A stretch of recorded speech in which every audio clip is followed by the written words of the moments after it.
ready to go? You getting some food in you before the big one? I got a little bit of life in me right now, so yeah. Feeling revitalized already. Can you talk about this one? Obviously, we spoke earlier in the week about how this is your biggest fight. Knowing now that you've weighed in and it's all ready to go, are you excited for the response the crowd's going to give tomorrow night? I'm ready to feel the energy of the Newcastle people.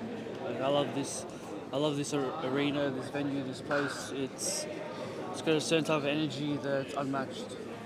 To win a national title in front of Newcastle, you can only imagine what that's going to feel like. In front of Newcastle. Did you guys say anything to each other up there at the face-off just now? I said, may the best man win.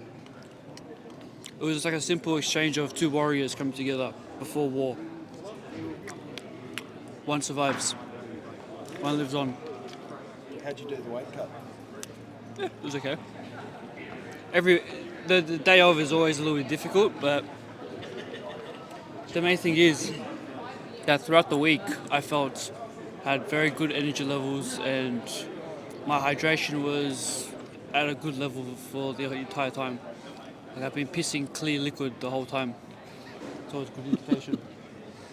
So it's a good indication when you don't smell your urine. You guys have history. Could you think of a better, more perfect opponent? This is like a perfect 2-year mark. Yeah, no better opponent because he's been around since the very start. It's a nice little story, nice little final chapter. How different do you feel now to when you walked in for that sparring session that day? I was a child back then. Still am a child, but I'm a child with a slight bit of hair poking out. I think it was about 3.5 months in. He hadn't even, it was one of his first real sparring sessions and been out of the sport for 8 years and goes in and does a bit of sparring and gets knocked up. It's, it is what it is. That was expected. It wasn't... the first time I sparred someone one opponent for 6 rounds. Usually I was sparring amateurs back then doing 3 rounds. So he was like the first professional I ever sparred. You must be keen to put all that to bed then. Put him to bed. Glenn, there's been a lot of talk this week about, scales and ring walks and, what have you sort of made of all that talk? It's been absolute soap opera digest, hasn't it? Every day another drama, another complaint, another whinge, another moan. Look, at the end of the day, the boys respect each other. Don't doubt that one little bit. Nikita knows he's in for a tough fight. All that other noise and all that consistent stuff tells us but one thing, that the fight's not always won in the ring. Someone's parked in someone's headspace for that to be coming up all the time, and all I can put it down to is if it's getting driven by the other team, and we've been pretty silent on it apart from the first day when we made a comment, it's just every day something else. Today it was the scales, yesterday it was the officials. It's non-stop, but that just tells us that maybe they're trying to take a bit of pressure off their 21-year-old who's struggling under the lights. I mean, who knows? End of the day, the boys have great respect for each other and the sport. The rest of it's noise. Who walks out first? Who walks out second? Who gets on the scales first? Who gets on the scales second? Who plays their music first? I give it a break. It's just soap opera. Noise. And at the end of it, you've got to understand the fighters have a commitment to sell these events.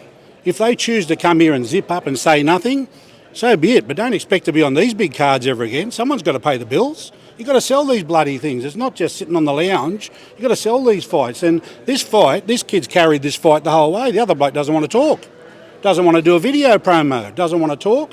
That's fine. That's him. But don't expect everybody to say, Nikita's in the wrong because he's carried it. His name's on the bill first because he's carried it. It's, end of the day, it'll be a great fight. I hope it's a great fight for the crowd. But the rest of it, honestly, noise means nothing to us. And my guys aren't on social media, so unless you live in that world, you don't even know half of this crap that's being said. So if they want to live on that world, that's fine by us. But respect the promoters as well. Everyone's having a crack at them about rules and history and everything else. End of the day, they pay the bills. And if you want to turn up and zip up and say nothing, then be it on you that whether you get another opportunity to get on this stage. Well said. Nikita, how have you been preparing, headspace with all of the noise that's been around? How have you been approaching What it? noise? From them? Yeah. I didn't listen to it. I didn't hear it, as you just said.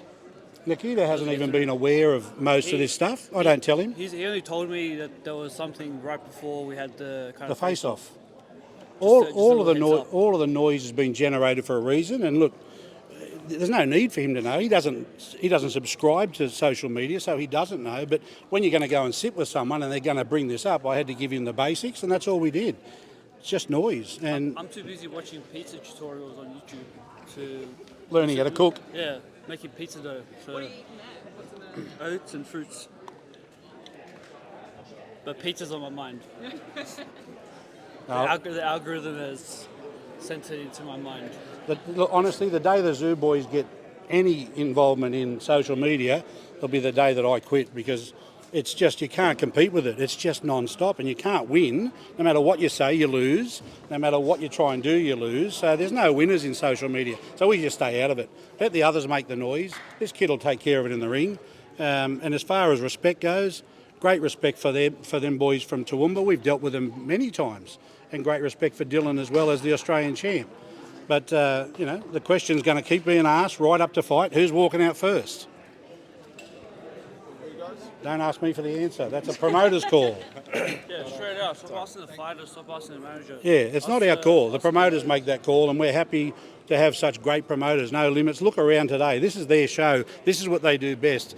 Be part of it. Grab it, embrace it. And if you want to get back on No Limits, help sell the shows. That's what it's about. Boxing's a business when you're at this level. You've got to get amongst it. You can't just zip up and say nothing. So good on Nikita for carrying the show as well as he has. It's hard to do when your opponent doesn't have much to say. Thanks, guys.